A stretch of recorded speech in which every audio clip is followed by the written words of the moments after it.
This is the sound of your ride home with Dad after he caught you vaping.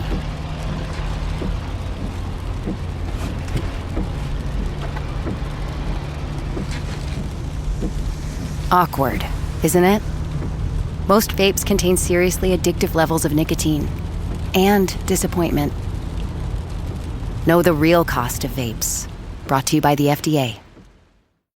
Elliott Kalan spent his childhood studying the classics. You're despicable. Looney Tunes, and goes on through the Marx Brothers and Monty Python. I fart in your general direction. The things that your average Jewish New Jersey nerdy kid is going to find funny, I found funny. Elliott found politics fascinating too, especially in 2000, the first election year when he was old enough to vote. But the political comedy he saw on network TV didn't really speak to him.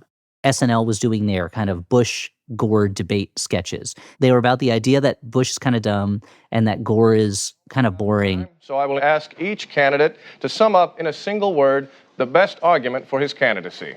Governor Bush? Strategery.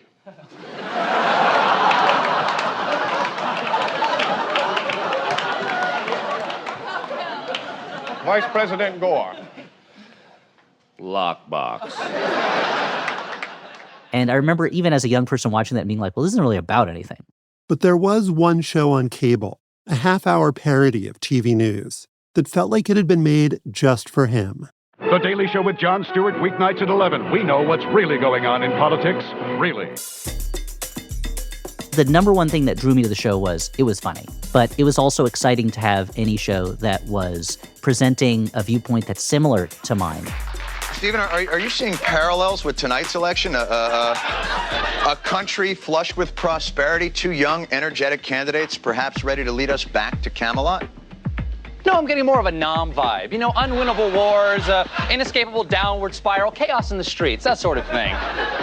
Finally, there's a show that's saying the kinds of things that I would say about this if I was smarter and funnier and had a television show. Elliott wanted as much Daily Show as he could possibly get. He'd watch it every night in his college dorm room, then stay up for the rebroadcast at 1 a.m. This was pre-everything being available all the time. I may never see it again, and I want to know these jokes. In 2001, Elliott was starting his junior year at NYU. After the attacks on the World Trade Center that September, he and his roommate found that comedy was the only way they could cope. We just watched my Mr. Bean tapes because we needed something that had no connection to reality.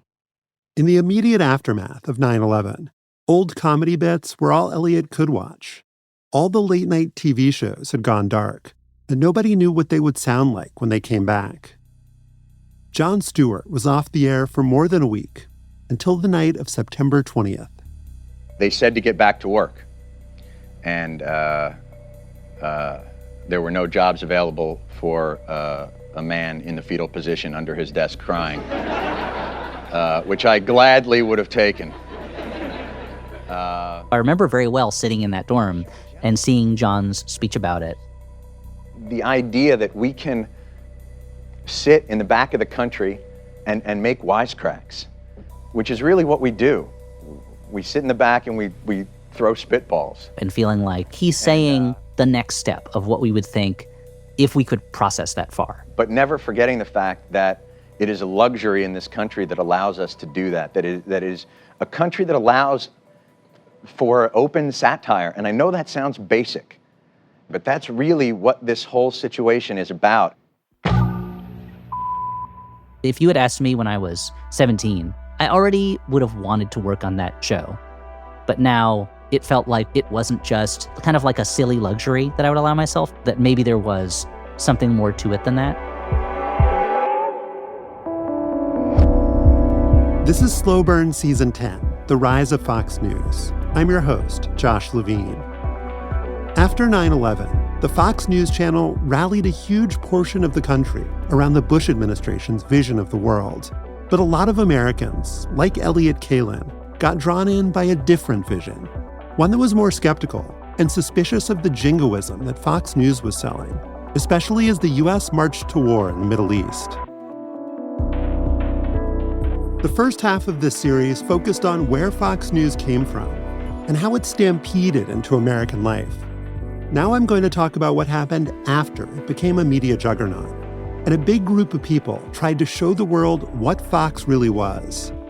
Those critics and antagonists took very different approaches to going after Fox News. The Daily Show's satire allowed an audience of millions to get to know Fox without actually having to watch it. Your hell doesn't scare me.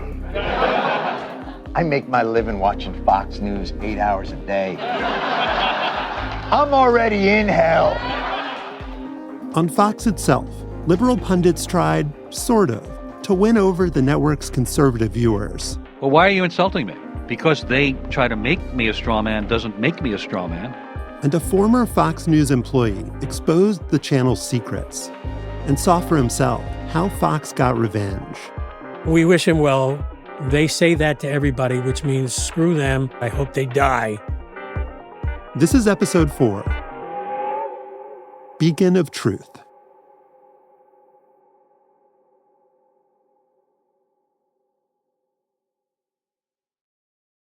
After a night with drinks, it's tough to bounce back the next day. But with Z-Biotics, there's a surefire way to wake up feeling fresh after a night of drinking. Z-Biotics pre-alcohol probiotic drink is the world's first genetically engineered probiotic. It was invented by PhD scientists to tackle rough mornings after drinking. Here's how it works. When you drink, alcohol gets converted into a toxic byproduct in the gut. It's this byproduct, not dehydration, that's to blame for your rough next day. Pre-alcohol produces an enzyme to break this byproduct down. Just remember to make Z-Biotics your first drink of the night.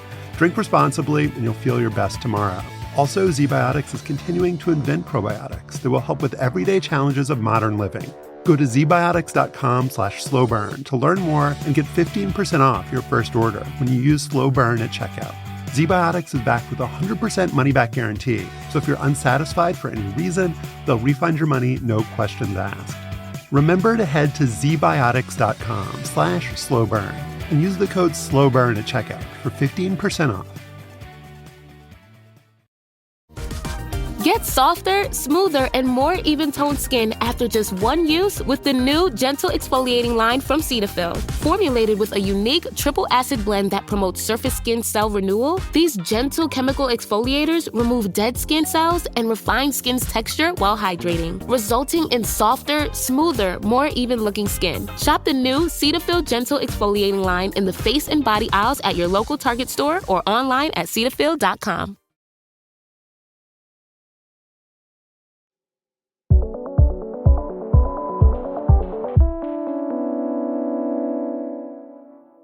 Madeleine Smithberg got into 2 comedy relationships in the early 90s that would change her life. The first came after she left a job with David Letterman and met a young New Yorker who was developing his own late-night show. And Jon Stewart and I kind of started playing comedy ping pong, and we instantly fell in comedy love. And now here's your host. He makes his own gravy, Jon Stewart. Madeleine would go on to produce The Jon Stewart Show, first on MTV and then in syndication. And it wasn't long after that collaboration kicked off that she met her next creative partner. One day, Liz Winstead moved in upstairs from us, and instantly she had like 30 people over, and all I could hear was laughing and screaming. Did you start hitting the ceiling with a broom? No, I didn't. I didn't. But then we kind of met, and she was great. I was like a punk rock kid with a lot of anger, and I never saw any comics with my experience at all. Liz Winstead grew up in Minnesota. She'd moved to New York to try and make it as a stand-up comedian. I think what really propelled me was just, sexism, patriarchy, and also just being the youngest of 5 kids in a Catholic family. It's like searching for any place to complete a sentence, and the stage was one of those places. When Liz moved into Madeleine's building, she was totally broke and desperate for work. And she was like, do you want to be a segment producer on The Jon Stewart Show? Liz took the job, gratefully. But by the time she came on board, that project was just months away from flaming out. Marilyn Manson set the stage on fire. John Leguizamo mooned the camera. And they wouldn't tell us if we were canceled or not. And finally, we figured we were canceled because they stopped filling the soda machines. After the soda ran out, Madeline and Liz started developing a new show about a fictional cable network. That series was supposed to be for Comedy Central, but an executive there kept steering them towards a different concept. He said, I need a show which will do what SportsCenter does for ESPN, and that is if something happens in the world, you'll have to turn on The Daily Show to see how they handle it. That idea was pretty vague, and Madeline and Liz had never even seen SportsCenter, but they got a deal they couldn't pass up. A guaranteed year on the air with a big promotional budget. The Daily Show would premiere in the summer of 1996, just before Fox News had its debut. But first, they had to figure out what exactly their show was going to be. Liz had started thinking seriously about television news a few years earlier. It had all started when she went to a bar on a blind date. It happened to be the first night of the first Gulf War, and the whole place was captivated by CNN's coverage. And I remember sitting there thinking, are they reporting on a war or trying to sell me a war? And like moments later, my date was like, this is so awesome. After that night, Liz became obsessed with how stories get packaged and consumed. That was the angle she wanted The Daily Show to take. I said, shouldn't just be us talking about the news.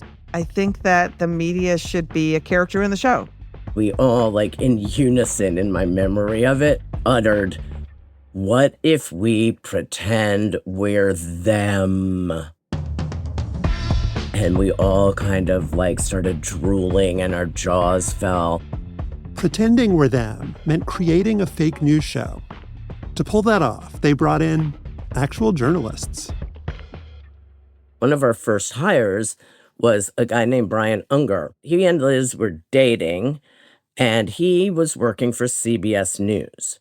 Brian really introduced the concept of the satirical correspondent.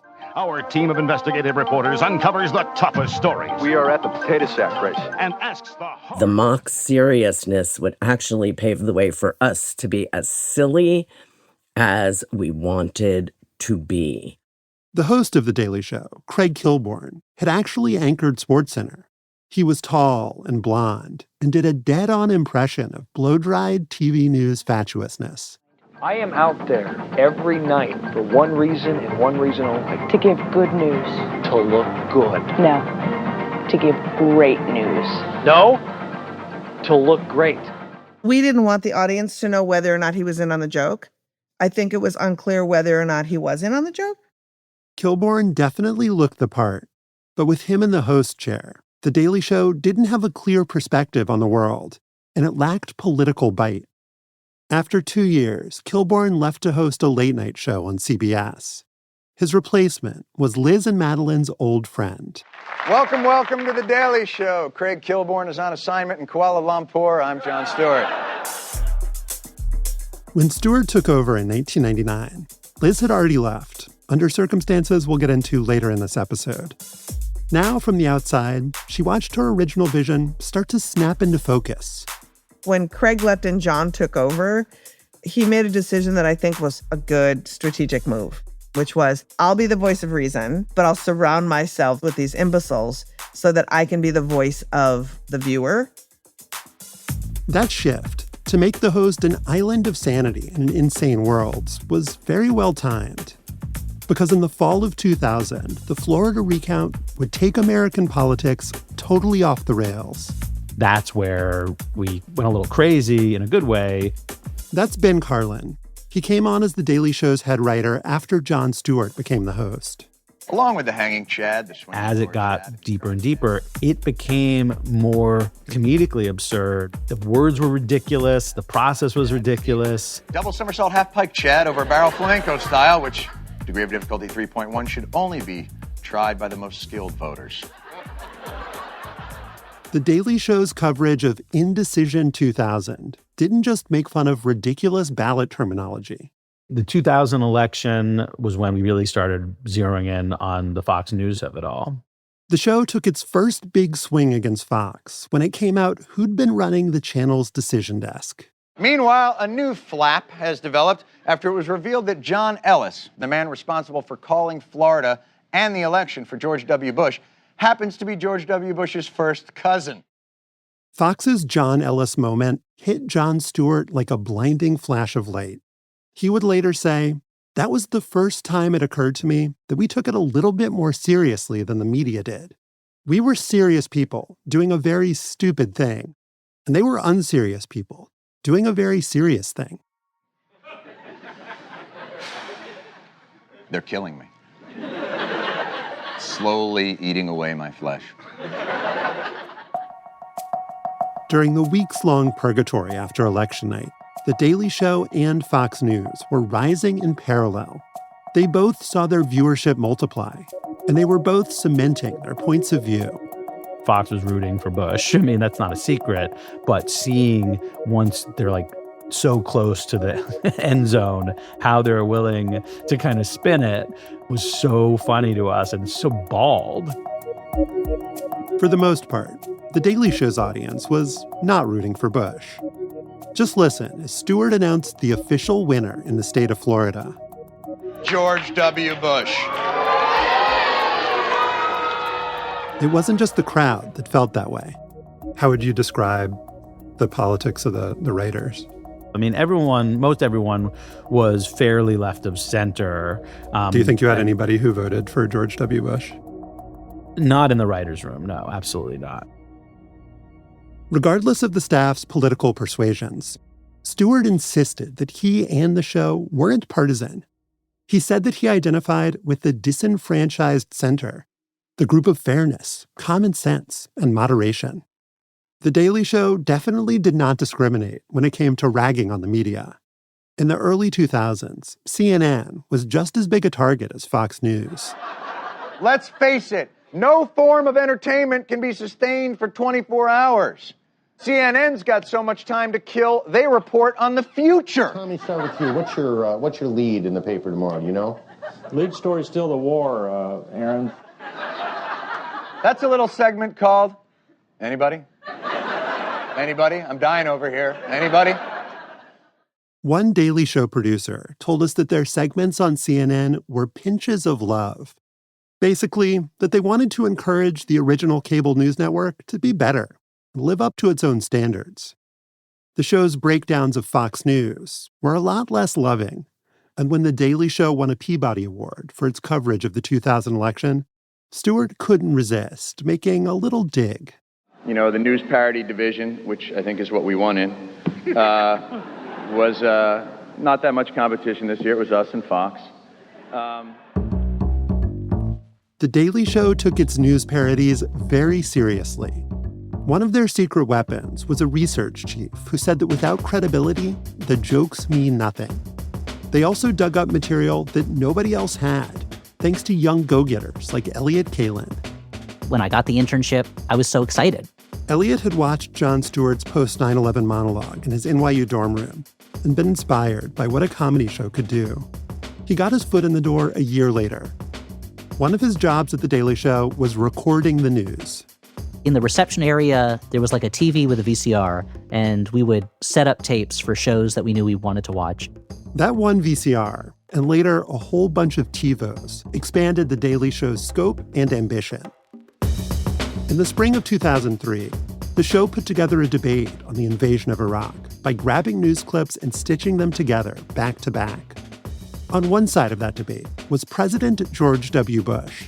Mr. President, is the idea to just build a new country that we like better? We will tear down the apparatus of terror, and we will help you to build a new Iraq. On the other side was presidential candidate George W. Bush. I don't think our troops ought to be used for what's called nation building. Strong words from two very different men. Now, that juxtaposition of clips to call out hypocrisy might seem banal now in the age of social media, but The Daily Show basically invented it. I remember when that piece aired, there was this feeling around the office of everyone being like, we did a new thing. Like, we did a new cool thing. This was a fake news show doing real journalism at a time when most of the press wasn't asking tough questions. As the Bush administration sold its case to invade Iraq, pretty much every American media institution just went along for the ride. But Fox News' guests and pundits were in a category of their own. They weren't just passengers on the drive to war. They were putting a cinder block on the accelerator. This irrefutable, undeniable, incontrovertible evidence today, it was so compelling, I don't see how anybody at this point cannot support this effort. We expect every American to support our military, and if they can't do that, to shut up. In the days before YouTube, Facebook, and Twitter, there were only two ways for most people to see and hear what Fox was saying about Iraq. You could either flip over to Fox News, or you could watch The Daily Show and trust Jon Stewart to dissect Fox on your behalf. Who among us could ever forget where they were the night Fox set the war to music?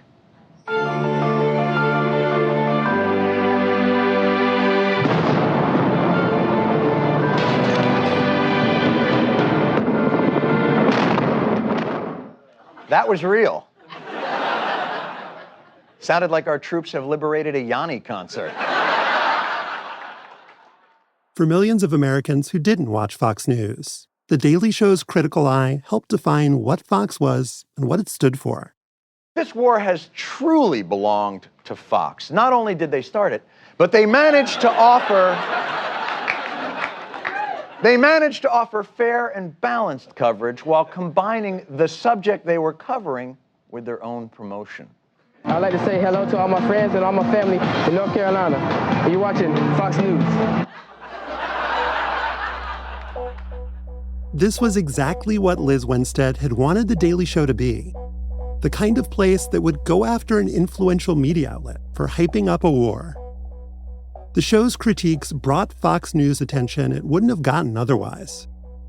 But all that scrutiny didn't shame Fox or change it. It always felt to me like they were much bigger than us. They were this Leviathan, and we were like a much smaller boat that was just kind of stabbing them with spears or pitchforks or whatever, and then they would shrug it off. Elliot has that right. Fox didn't see Stewart's jokes as something that could ever hurt them. The Daily Show staff actually heard that directly. That every time they made fun of Fox News, Fox people gathered together and watched, and loved it. It was kind of disappointing that they were enjoying it because it took away some of our oomph. The Daily Show's co-creator, Madeleine Smithberg. Here we were like scrappy little fighters in the corner. We're going to take them down. And they were like, oh, look how cute they are. And you felt like, no, we really meant what we were saying and we're not cute. We hate you.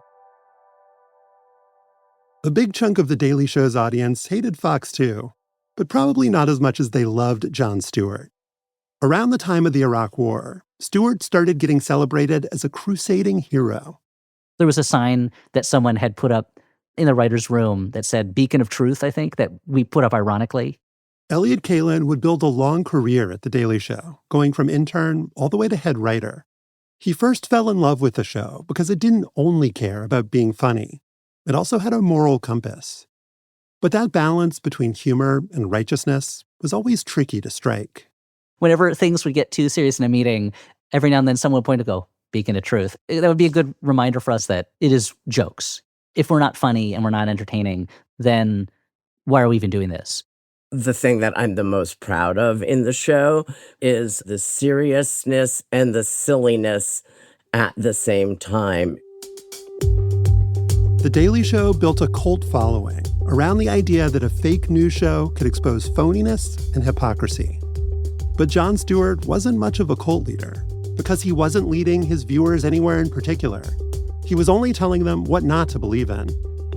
According to one academic study, watching The Daily Show was strongly correlated with cynicism about candidates, the American political system, and the news media. I buy that premise that people would get more cynical, but I think that then it is the job of the authorities to earn that faith back. I think that cynicism keeps you healthy. It's like vitamin C. I don't think you can take too much. If you only knew about Fox News from watching The Daily Show, you might think that everyone on the channel was an unabashed conservative shill. But that wasn't entirely true. There was a place on the network for a different kind of voice. The Fox News liberal.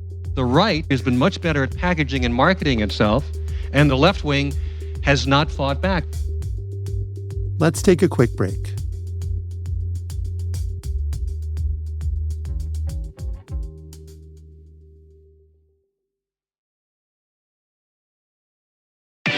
Max Bankman, I'm the new doctor. Welcome aboard the Odyssey. ABC Thursdays. This ship is heaven. We're tending to our passengers' dreams. I'm in. From 911 executive producer Ryan Murphy comes a splashy new drama on a luxury cruise ship with Joshua Jackson and Don Johnson.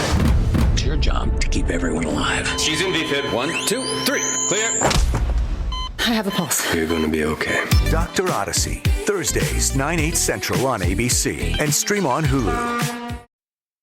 This episode is brought to you by Amazon. The holidays are here, and you know what that means? It's time to get your friends and family the gifts they deserve. Take the stress out of shopping with Amazon's great deals and low prices on a huge range of items from toys to tech and much more. Whoever you're gifting for, Amazon has great prices on everything you need this holiday season. Shop early holiday deals now. Before Fox News went on the air in 1996, the network announced one of its new stars, a young, brash Atlanta radio host named Sean Hannity. I don't make any qualms about it. I consider myself conservative, and I don't hide that fact, but Hannity got hired to co-host a primetime political debate show. His TV partner was, well, that part wasn't clear. Fox News chairman Roger Ailes said the other slot would be filled by an LTBD, a liberal to be determined. Liberal is really a great word. I mean, people should not duck in that word. Alan Colmes made his name in New York talk radio. Despite his loving tribute to the word liberal, he was no raging lefty. He actually called himself quite moderate. And thanks to Sean Hannity's personal recommendation, he would become Fox News' liberal to be determined, the guy who got second billing on Hannity and Colmes. Fox is fair and balanced. My role is to give a point of view, a strong point of view, on whatever the issue is that comes up. Most people had a different explanation for why Colmes was on Fox News. The conservative journalist Jonah Goldberg told me about that theory. You needed the Washington Generals, the team that plays the Harlem Globetrotters. The Generals need some baskets. The Harlem Globetrotters still with their big lead. The Washington Generals are the biggest losers in the history of basketball. And they're supposed to lose entertainingly. That was truly the only reason they existed, to get dunked on and embarrassed by the Harlem Globetrotters, night after night after night, to the great amusement of the Trotters' adoring fans. And those poor Generals, they've waited 17 years to beat the Trotters, and they'll have to wait to another night in another town. Alan Colmes, the Fox News liberal, suited up every night to get demolished. Hey, guys, hey, Congressman, excuse me. I don't want to be unfair. He was a nice man doing a difficult job, but everybody's good looking. And then there's Alan Colmes. They cast him to look apart against this choir boy, Sean Hannity guy. But please, let's have some decorum here. Let's stop the yelling and screaming.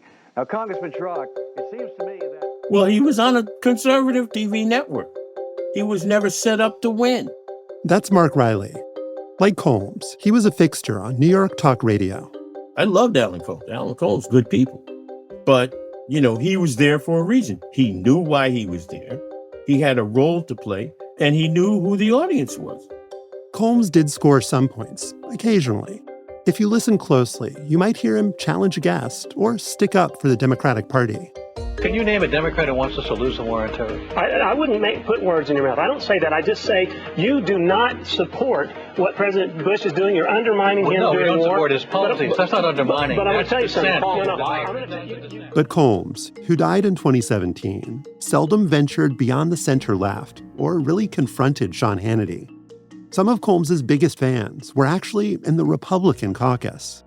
House Speaker Newt Gingrich blurbed his book, and U.S. Congressman Tom DeLay called him my favorite liberal. Despite those pats on the head from Republican officials, and despite the fact that the New York Times referred to Colmes as Hannity's sidekick, he insisted they were equal partners with equal airtime.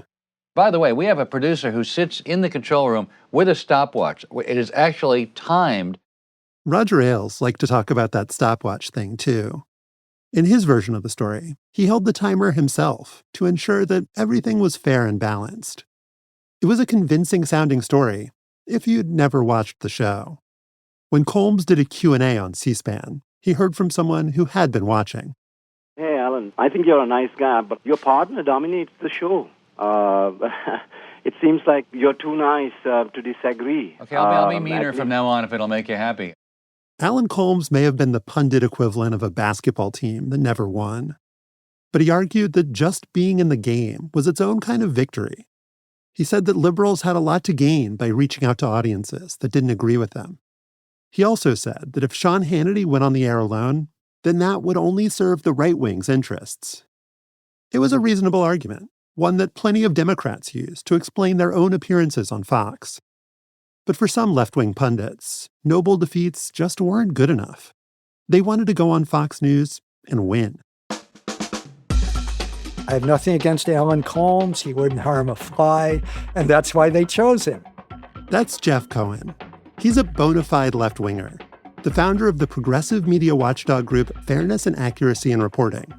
He got his start as a TV pundit on CNN's classic partisan debate show, Crossfire. Every time they invited me, I would say yes. So, is there too much nudity on TV? I'm ready to debate that. Or we're thinking of doing feminism. I'd say, fine. Jeff was willing to go anywhere that let him share his liberal beliefs.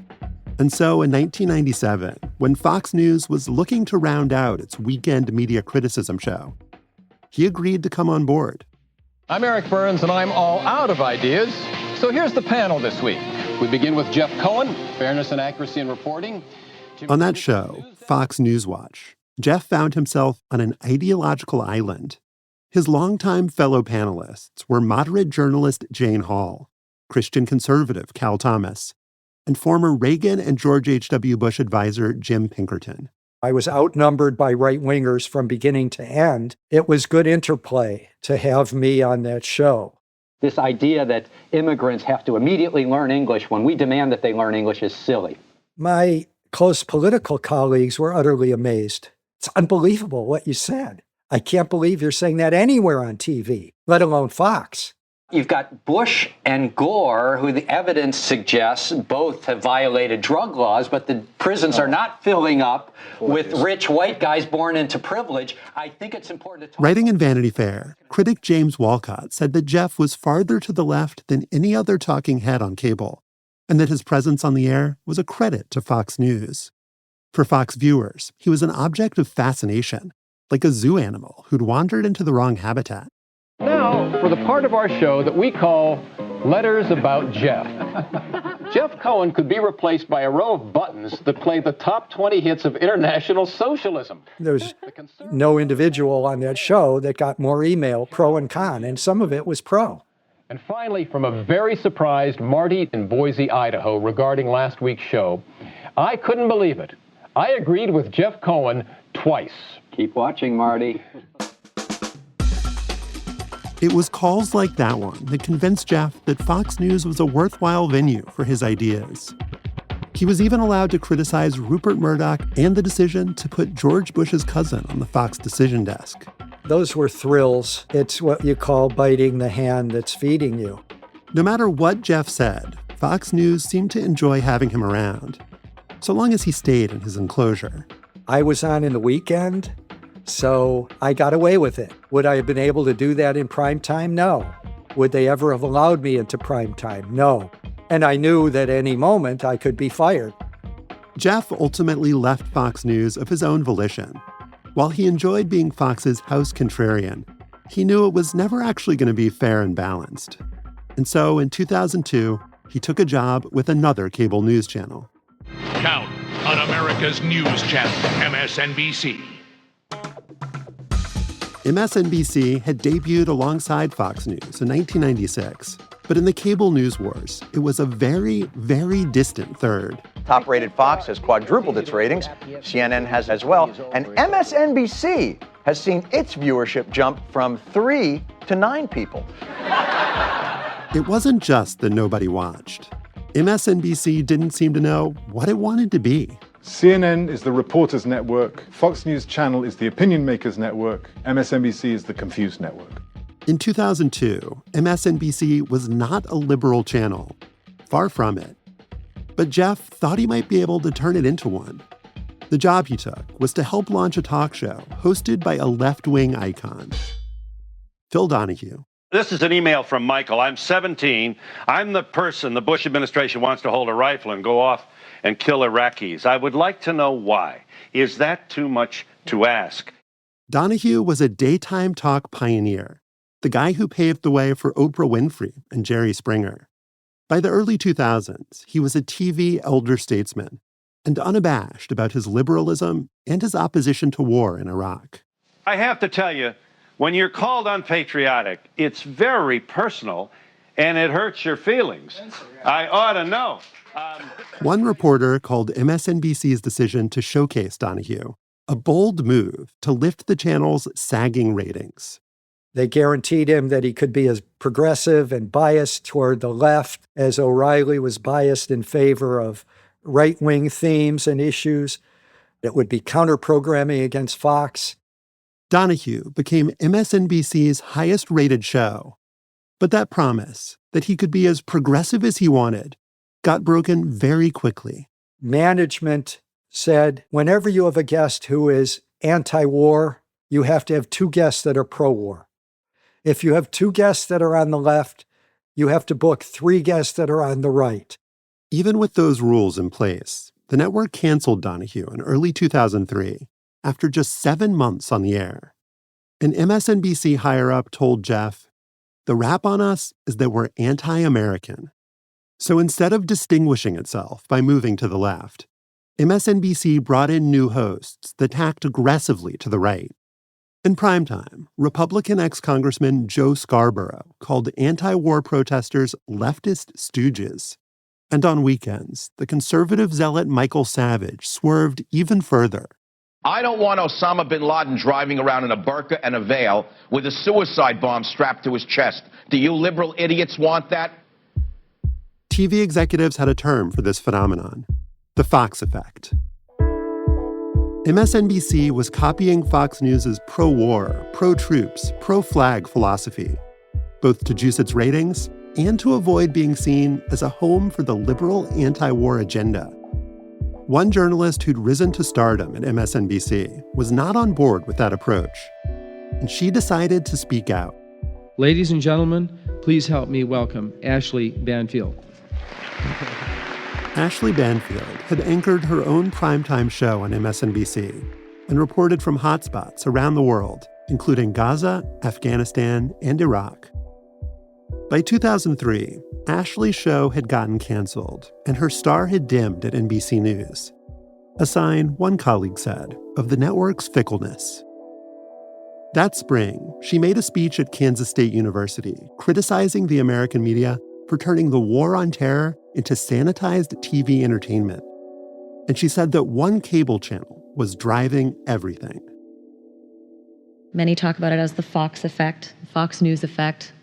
Fox has taken so many viewers away from CNN and MSNBC because of their agenda and because of their targeting the market of cable news viewership that I'm afraid there's not a really big place in cable for news.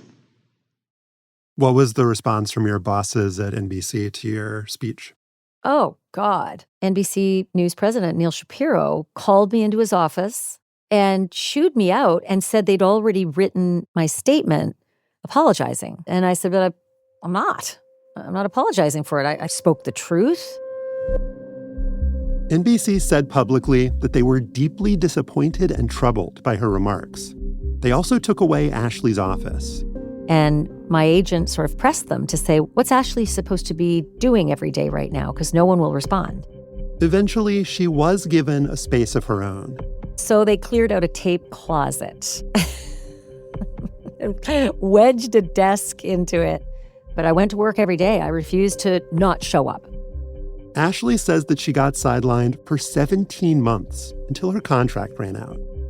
NBC News' then president, Neil Shapiro, told us that he recalls things dramatically differently, but wishes her all the best.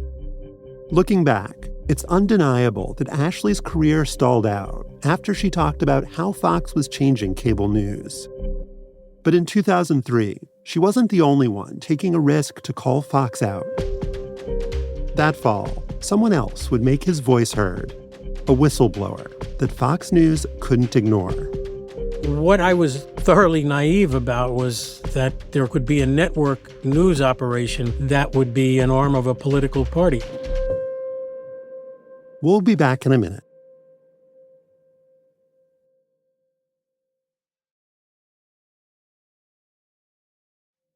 Charlie Reno was a very experienced journalist when he started at Fox News in 1997. Back then, the channel was just a few months old, and Charlie wasn't sure what approach Fox was going to take. The guy who schooled him was Chet Collier, Roger Ailes' right-hand man. I asked Chet one day, I said, there's so much shouting. I said, I can't even hear what they're saying. He said, look, this is how it works. The people out there are just turning that dial. If they don't see something that gets their attention, they're going to just go on to the next station. We want to stop them at Fox. Charlie was a producer in New York for Fox News Watch, the not very shouty weekend media criticism show. Chet Collier was not a fan. I came into the newsroom. Chet happened to be sitting there talking with someone, and he turned and he said, sleaze it up, sleaze it up. The next day, I walked in, and the same thing.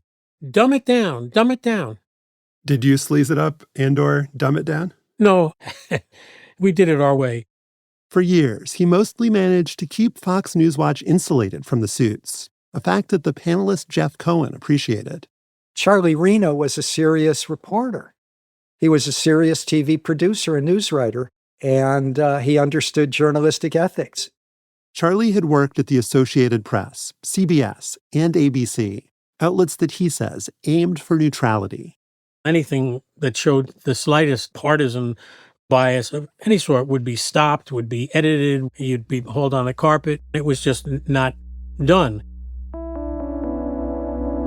Fox News was not the AP or CBS, and there were some orders from management that Charlie felt he couldn't ignore. Once, he was told to be careful with the special on Ronald Reagan, because Reagan was one of Roger Ailes' favorites. And when he was producing an environmental package, he got told, you can give both sides, but make sure the pro-environmentalists don't get the last word. Then there were the memos. The other news organizations Charlie had worked for sent around internal messages about big events and who was covering them. But Fox's editorial notes, written by Fox News Senior Vice President John Moody, were different. They were a signal to the reporters in the field and to the people writing news copy here of what our editorial position, most often partisan, was going to be that day. One note that stuck with him was from the spring of 2003, after the invasion of Iraq. And John Moody's memo that day said something like, you're going to hear a lot of whining from protesters about American troops killing civilians. Don't fall into that trap. A few hours later, Charlie was in the newsroom and saw a young producer preparing a story about the war. That item included a brief clip of children in an Iraqi hospital. And he decided to kill the whole report because the editorial note that morning had said there are going to be people whining about civilian deaths.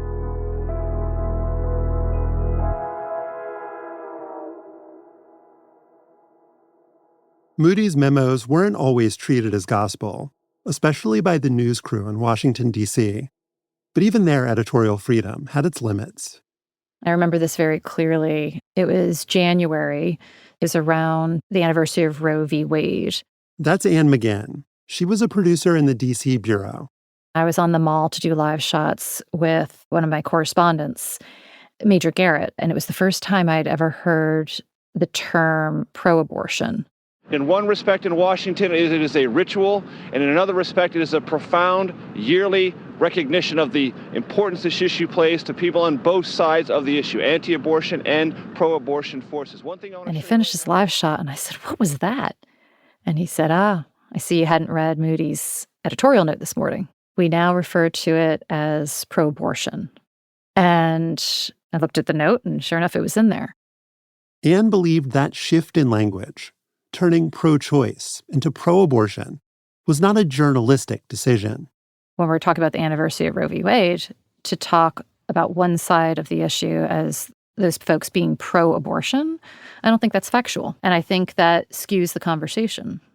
She says that she and Major Garrett decided to work around Moody's order.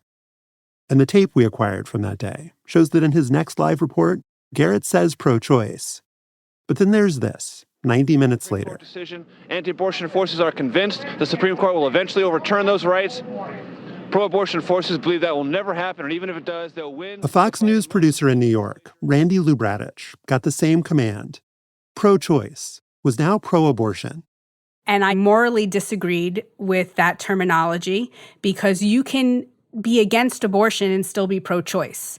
Randy is the self-described screaming liberal who you heard in episode 3 defending Fox's post-9/11 patriotism.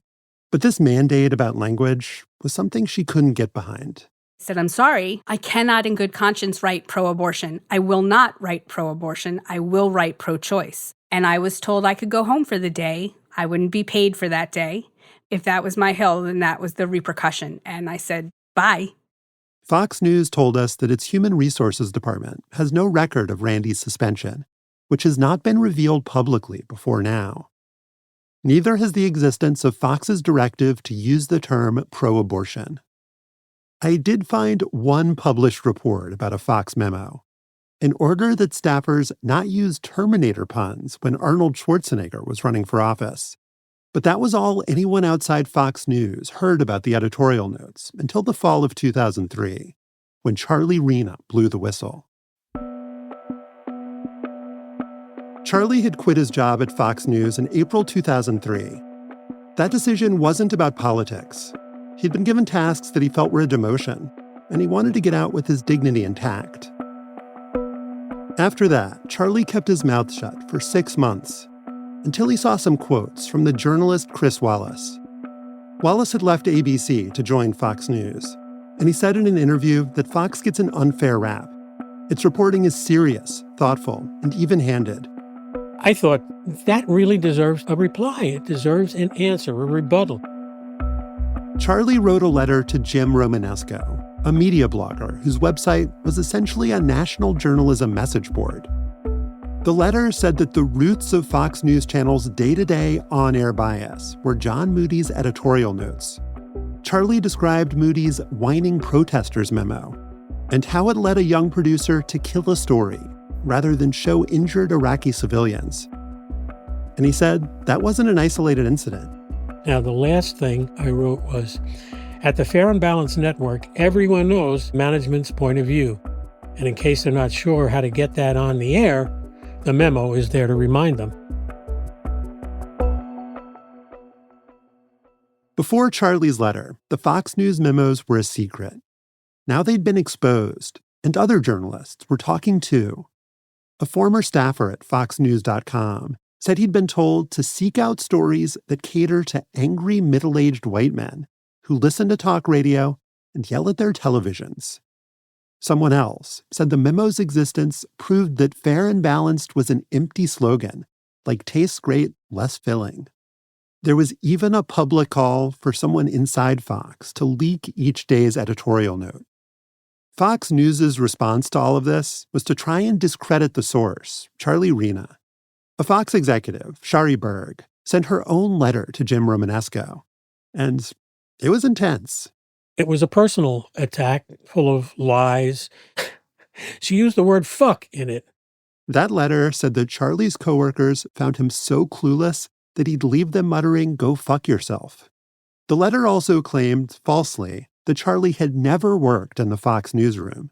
She knew I worked in the newsroom, but it's okay to lie. A Fox News spokesperson told us, "We have no knowledge of this," and did not provide additional comment when we sent them a copy of the letter. Charlie would do interviews with newspapers all across the country. But after about a week, the whole thing blew over, which I guess isn't surprising. It was about memos, after all. A bunch of journalists carping at other journalists about journalism. But Fox News had felt threatened enough to write that letter with the "go fuck yourself."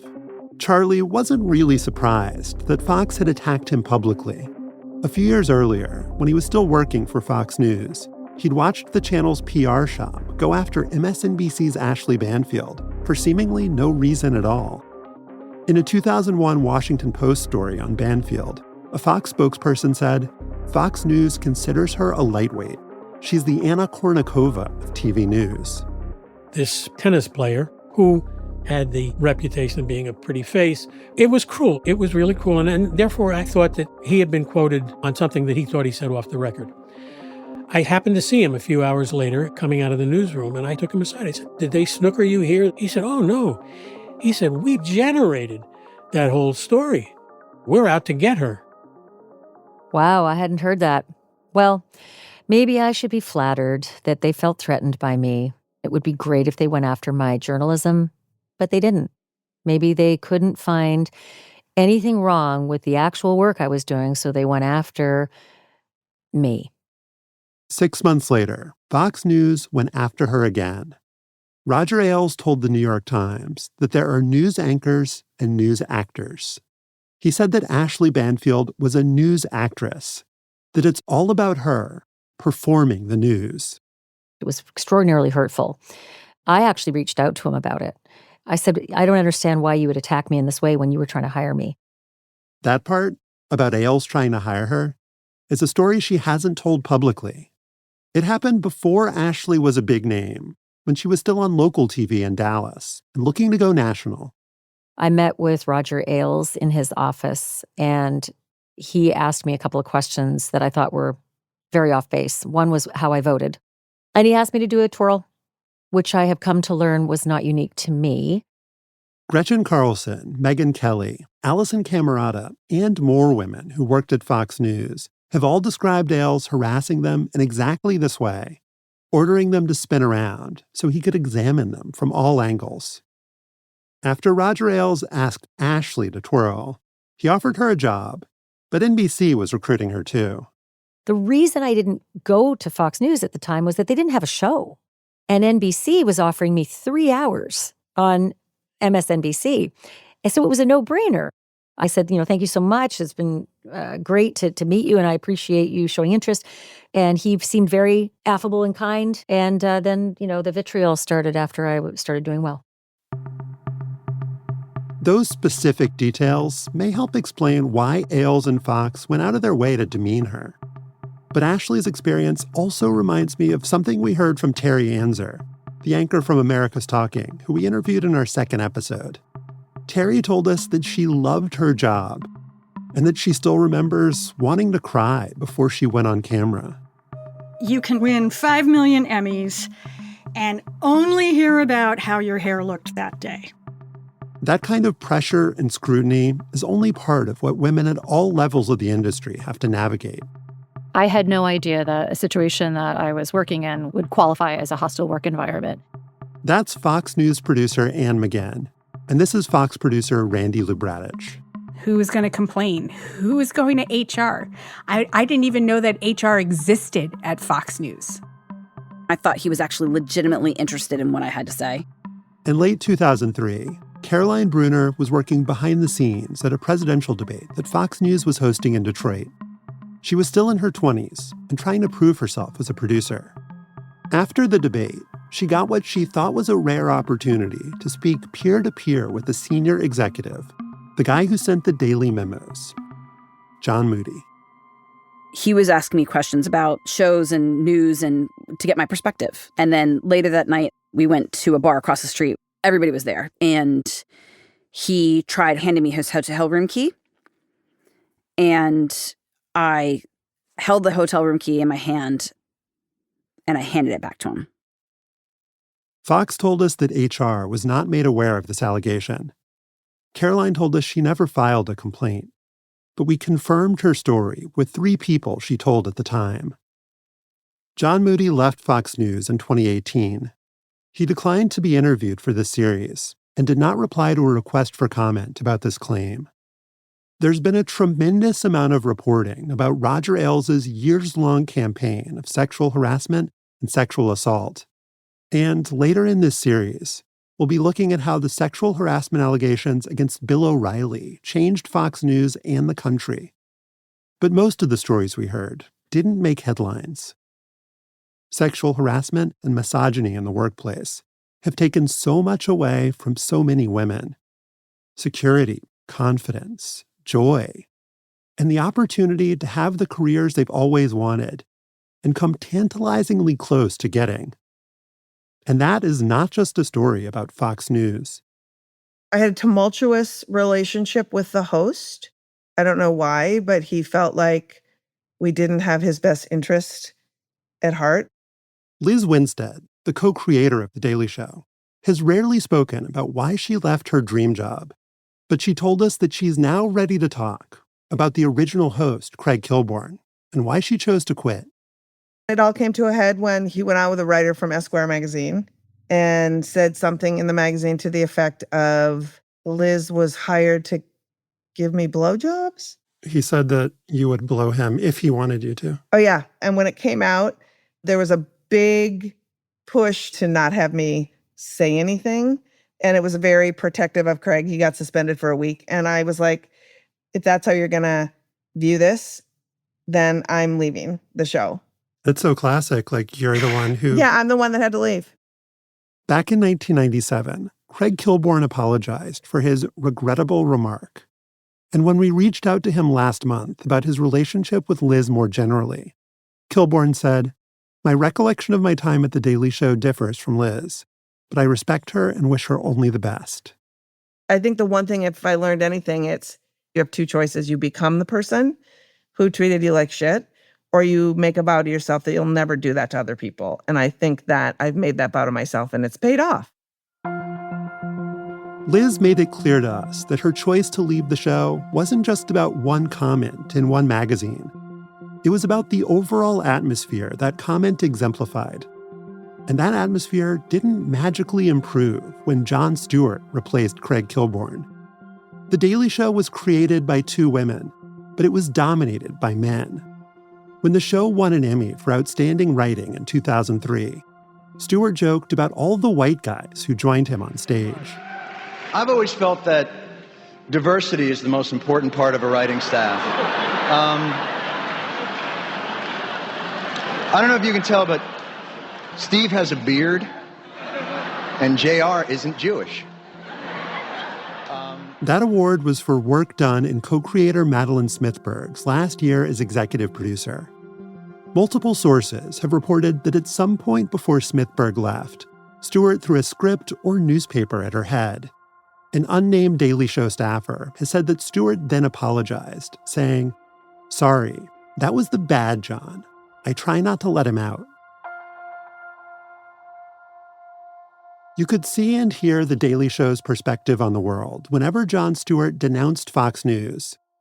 But its point of view came through in a different way when he interviewed Ashley Banfield about her reporting in war zones. Right away. You couldn't walk through the street without everybody glaring at you and gazing at you, and you just Was that you blonde stand hair, out. or is that because you're kind of a hot lady? Well, you're so sweet. Is that because I would think so that nice. No, you could even wrap a veil around that and they'd still be like, well, check out that booty. Ashley now hosts a show on the cable channel News Nation. But there was a time, after she gave that speech about the Fox effect in 2003, and NBC put her in a tape closet, that Ashley thought she might never work again. I couldn't get a phone call returned. So my agent said, well, I got an interview with Ailes. And I thought, oh my God, well, that's bizarre, but I need a job. I'm not working, and it's been a year.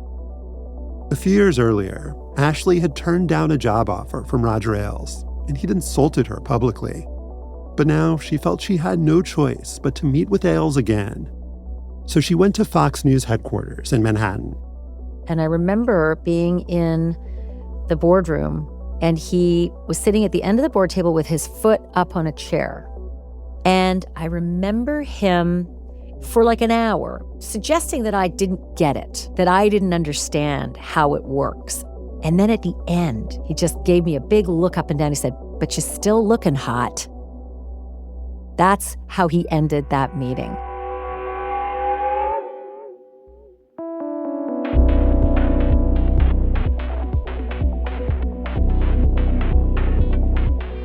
Next time on Slow Burn, the left tries to build its own Fox News and runs into some challenges. If George Soros ever gave us a penny, it would have been the greatest day on earth. George Soros didn't give us dick. If If you aren't already a Slate Plus member, please consider joining.